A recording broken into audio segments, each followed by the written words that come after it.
Here's the hard drive we're going to use. It's a 1 terabyte. Here's the DVD burner, multi-CD burner. We're going to use this in there temporarily, and we'll get a Blu-ray one when we're totally ready. Bye. Here we're screwing the DVD burner in here, like so. Make sure you find the small CD screws to put all those in there. That's one. Right back.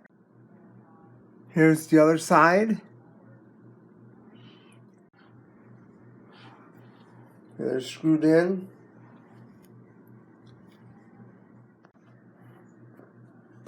The hard drive is right there, and then we're going to screw that in too, right here. We'll be right back.